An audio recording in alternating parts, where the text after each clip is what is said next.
রাধে রাধে জয়নিতাই আমার গোপাল সোনাদের পরিবারের সকলকে সুস্বাগতম। সকল সাধুগুরু আর শ্রী বৈষ্ণবদের চরণে দণ্ডবত প্রণাম করে আমি আমার ব্লগটা শুরু করছি। আজ ব্লগে তোমাদের মোক্ষদা একাদশীর ব্রত মাহাত্ম্য, তার সঙ্গে আমি তোমাদেরকে একাদশী সেবা দর্শন করাবো। কেমন লাগলো অতি অবশ্যই জানিও। আর এই দেখো আমার গোবিন্দের যে গাছে দেখো কত জবা হয়েছে, এগুলো শ্রী মায়ের চরণে দেব। আর তোমরা আমার গোপাল সোনাকে দর্শন করে কৃপা লাভ করো। জয় রাধে জয় নিতাই। মোক্ষদা একাদশীর ব্রত মাহাত্ম্য। যুধিষ্ঠির বললেন, হে বিষ্ণু, আপনাকে আমি বন্দনা করি। আপনি ত্রিলোকের সুখদায়ক, বিশ্বেশ্বর, বিশ্বপালক ও পুরুষোত্তম। আমার একটি সংশয় আছে। অঘ্রাণ মাসে শুক্লাপক্ষের যে একাদশী, তার নামই বা কি, বিধিই বা কি? কোন দেবতা একাদশীতে পূজিত হন তা আমায় বলুন। শ্রীকৃষ্ণ বললেন, হে মহারাজ, আপনি উত্তম প্রশ্ন করেছেন, যার মাধ্যমে আপনার চতুর্দিকে যশ বৃদ্ধি হবে। এখন এই একাদশীর কথা আমি বর্ণনা করছি, যা শোনা মাত্রই বাজপেয় যজ্ঞের ফল লাভ হয়।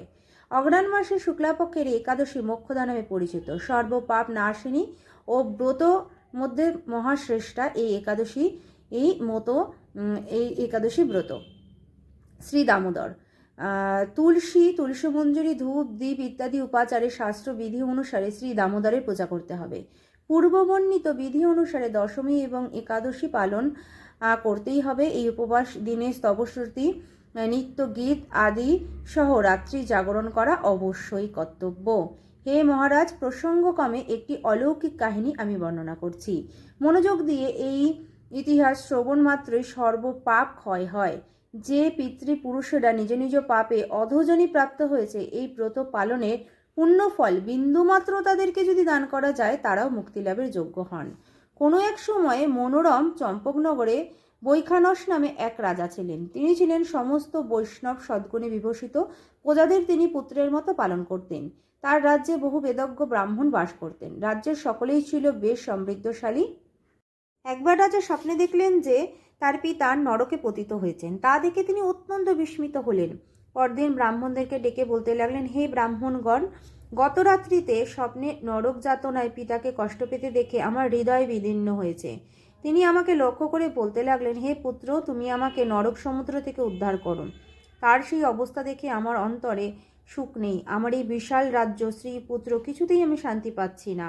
কি করি, কোথায় যাই, কিছুই বুঝে উঠতে পারছি না। আমার পূর্বপুরুষেরা মুক্তিলাভ করতে পারেন এমন কোনো পুণ্যব্রত, তপস্যা ও যোগের কথা আমাকে উপদেশ করুন। আমি তা অনুষ্ঠান করব। আমার মতো পুত্র বর্তমান থাকা সত্ত্বেও যদি পিতা মাতা পূর্বপুরুষেরা নরক যন্ত্রণা ভোগ করতে থাকেন, তবে সে পুত্রের কি প্রয়োজন? ব্রাহ্মণগণ বললেন, হে মহারাজ, আপনার রাজ্যের কাছেই মহিষী পর্বতমুনির আশ্রম রয়েছে। তিনি ত্রিকালজ্ঞ। তার কাছে আপনার মুক্তির লাভের উপায় জানতে পারবেন। ব্রাহ্মণদের উপদেশ শ্রবণ করে মহাত্মা বৈখানস তাদের সঙ্গে নিয়ে সেই পর্বতমুনির আশ্রমে গমন করলেন। তারা দূর থেকে ঋষিবরকে ষষ্ঠাঙ্গ প্রণাম করে তার কাছে গেলেন। মুনিবর রাজার কুশলবার্তা জিজ্ঞাসা করলেন। রাজা বললেন, হে প্রভু, আপনার কৃপায় আমরা সকলেই কুশল আছি। তবে আমি একদিন স্বপ্নে পিতাকে নরক যন্ত্রণা ও কাতর আর্তনাদ শুনে অত্যন্ত দুঃখিত চিন্তাগ্রস্ত হয়ে পড়েছি। হে ঋষিবর, কোন পুণ্যের ফলে তিনি সেই দুর্দশা থেকে মুক্তিলাভ পাবেন, তার উপায় জানতেই আপনার শরণাগত হয়েছি। রাজার কথা শুনে পর্বতমুনি কিছুক্ষণ ধ্যানস্থ হয়ে বললেন, হে মহারাজ, পূর্বজন্মে তোমার পিতা অত্যন্ত কামাচারী হওয়ায় তার এরকম অধোগতি লাভ হয়েছে। এখন এই পাপ থেকে মুক্তির উপায় বর্ণনা করছি। অঘ্রাণ মাসের শুক্লাপক্ষে মোক্ষদা একাদশী ব্রত পালন করে সেই পুণ্যফল পিতাকে প্রদান করা আপনার কর্তব্য। সেই পুণ্য প্রভাবে তোমার পিতা মুক্তি লাভ করবে। মুনির কথা শোনার পর রাজা নিজ গৃহে ফিরে গেলেন। সেই পবিত্র তিথির আবির্ভাবে তিনি স্ত্রী পুত্রাদি সহ যথাবিধি মোক্ষদা একাদশী ব্রত পালন করলেন। ব্রতের পুণ্যফল পিতার উদ্দেশ্যে প্রদান করলেন। ওই পুণ্যফল দানের সঙ্গে সঙ্গে আকাশ থেকে পুষ্পবৃষ্টি হতে লাগলো। হে পুত্র, তোমার মঙ্গল হোক। এই বলতে বলতে বৈখানস রাজার পিতা নরক থেকে মুক্তিলাভ হয়ে স্বর্গে গমন করলেন। হে মহারাজ যুধিষ্ঠির, যে ব্যক্তি এই মঙ্গলদায়িনী মোক্ষদা একাদশী ব্রত পালন করে, তার সমস্ত পাপ বিনষ্ট হয়, মৃত্যুর পর মুক্তিলাভ করে।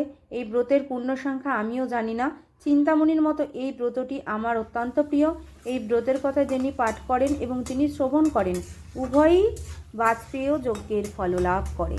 তাই তোমরা সকলেই কিন্তু একাদশীর উপবাস অবশ্যই পালন করবে এবং সকল জীবকে, সকল মানুষকে, সবাইকে উৎসাহিত করবে যারা যেন সকলে এই উপবাস পালন করতে পারে আর সকলকে এগিয়ে দেবে।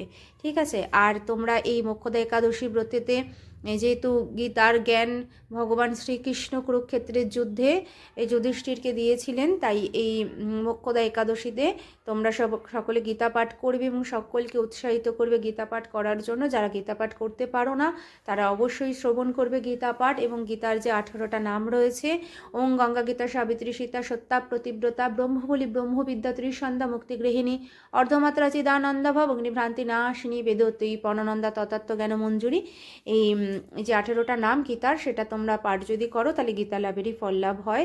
তাই তোমরা সকলেই একাদশীর উপবাস অবশ্যই খুব নিষ্ঠা সহকারে করো এবং সমস্ত কর্মের ফলে ভগবানের শ্রীচরণে নিবেদন করো, ভগবানকে প্রণাম করো। ভগবানকে সাথে নিয়ে সমস্ত কর্ম করলে তিনি আমাদের মুক্তির উপায় আমাদের নিজের কাছে নিয়ে যায়, ভগবানকে সেবা করার জন্য আমাদের আরও কাছে টেনে নেয়।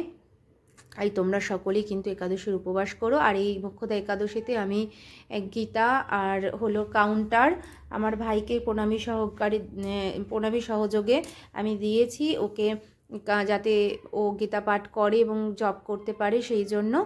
আর তোমাদের সেটাও দর্শন করিয়ে দেব কী কী দিয়েছি। আর এখন ভোগ দর্শন করো। ভোগ দর্শনে বারে সৌভাগ্য এবং দুর্ভাগ্য কেটে যায় একাদশীর ভোগ। আর এই যে আমার মোহন সোনাকে ভোগ নিবেদন করা হয়ে গিয়েছে। সমস্ত সোনাদের দর্শন করিয়ে দিয়েছি। এরপরে ওদের সকলকে আবার একটু সোয়েটার পাল্টে দিচ্ছি, সোয়েটার পরিয়ে দেবো আবার। আর ভোগটা দর্শন করিয়ে দিলাম। কেমন লাগলো তোমরা জানিও। আরতি করে নরহরি আরতি করে হে, আরতি করে নরহরি আরতি করে হে, আরতি করে হে, আরতি করে হে, আরতি করে নরহরি আরতি করে হে। জয় রাধে, জয় নিতাই, জয় জয় রাধে শ্যাম বলো শ্রী বৃন্দাবন ধাম। আর এই যে কাউন্টার দেখো, এটার মধ্যে জব করা যায়, সর্ব জায়গায় নিয়ে যাওয়াও যায়। মালায় জব করা শ্রেয়, কিন্তু সব জায়গায় তো মালায় জব করা যায় না, কথা বলা যায় না, তাই অফিসে সব জায়গায় এই কাউন্টারে জব করা যায়। আর এই যে গীতা, জয় গীতা।